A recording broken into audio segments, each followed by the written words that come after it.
John Barry here once again for a special Metro After Hours interview, this time featuring the one and only legendary Bob Layton. Bob, thanks for coming into the store tonight. Thanks for having me, John. Glad to see you, glad to see you. Love your t-shirt, baby.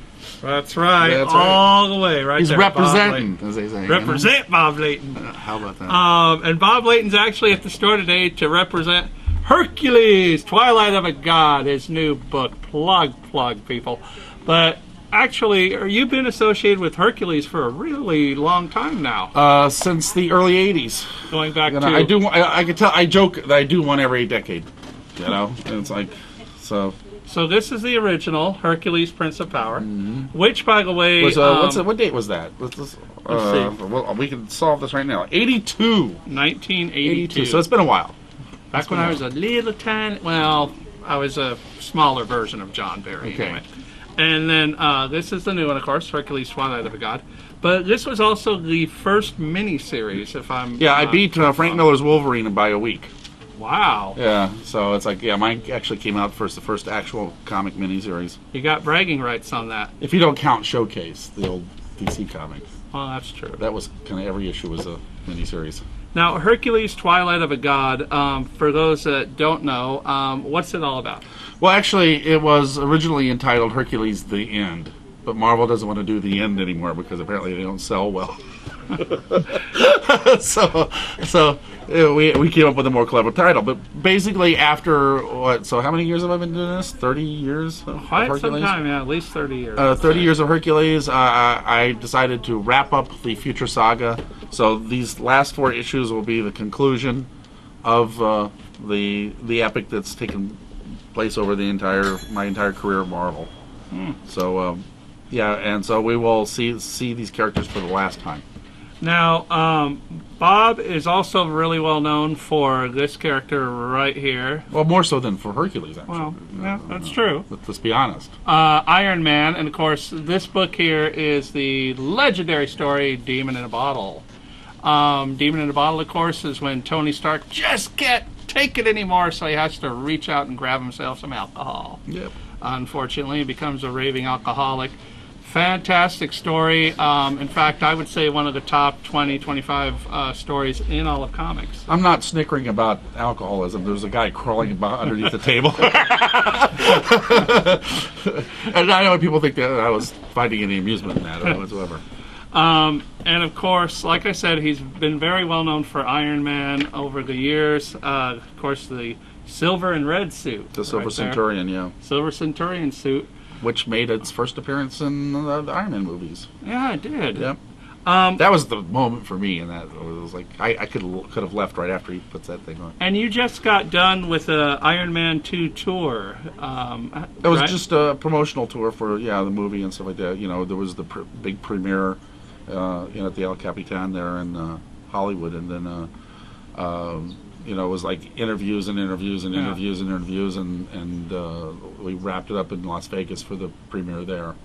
Now, how did it go in general?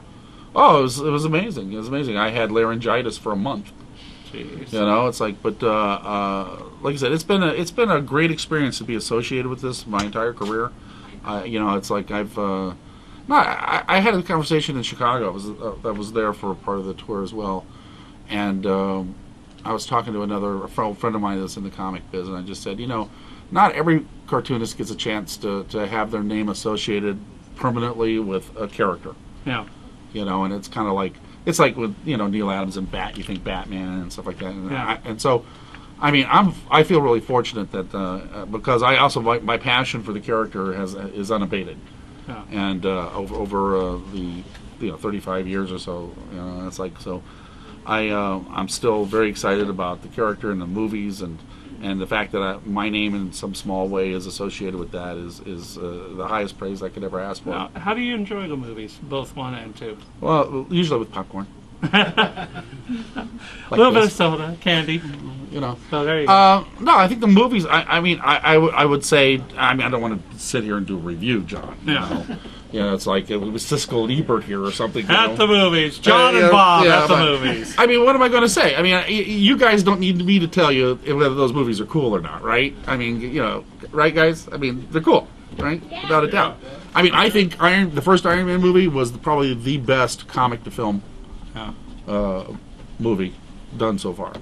You know, I think the second one is just it's probably a little more flashy and a little less in substance than the first one, which would be my only complaint about it. Yeah. I would like to see them like go down a little darker road with some of it. That is the small problem that I had with Yeah, it too. but other than that, I think that it was it's been awesome, and it's so. I mean, again, to see the stuff that I helped create up there on the screen is an amazing. Well, I mean, Robert Downey Jr. is Tony Stark. Yes, and I've told him that to his face. You know, I mean, he was very, very concerned when we first met on the set that whether he had portrayed the character to my liking, and I started laughing. I said, "You got to be crazy, dude."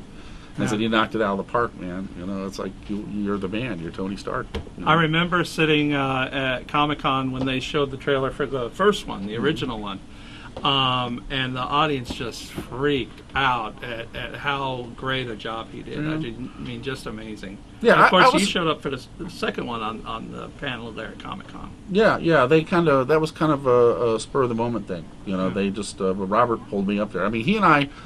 Kind of bonded while I was on the set, you know, and it's like we have a lot in common, and it's like so we when I was there, he just yanked me up there with everybody, which was. He seems like a really great guy. I can tell you, as far as in Hollywood, just one of the few people I met out here that I can honestly say is just he's just one of the best guys you could ever hope to meet. I mean, he's very sincere and genuine, and.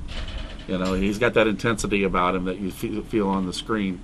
And then delving further into your career, of course, you created this character. This was not written or you didn't have anything to do with it. No, but I still get royalties. Yeah, that's the important part. The Huntress, right there, by DC. So he helped create the Huntress with Paul Levitz. That's way back. That was the very first creator royalty, I think, I ever saw in the business. It was before Marvel ever had any creator royalties in place. Otherwise, I'd be making money from all those Iron Man movies, and we wouldn't be sitting here right now. I'd be on a beach somewhere. When she popped up all over that very limited show, Birds of Prey. Oh, I got some good money for that. You know, I did. I paid for this house with Huntress money. Damn it. I got good royalty checks from that. I love that part. But you know, that's why that Warner Brothers needs to do a Huntress movie. That's right. That's right, Warner Brothers. Come on now. Come on, the daughter of Batman and Catwoman. Just think about that, you know. But don't think about Catwoman too much. But think, you know, make a movie. That's right. And then you went over to Valiant and co-created this character here. Yep. Exo Man of War. Actually, my favorite character. Conan in a can. Conan in a can, basically, was the premise there. Yep. And he also teamed up with Iron Man. So I had nothing to do with that. No, nothing to do with that. You notice that my name wasn't on that book. Oh, I know you were editor-in-chief of Valiant Comics itself as well. Yeah, by attrition, yes. Okay, I'm getting the wrap-up right here. So that's the wrap-up to part one of our interview with Bob Layton. So stick around for part two.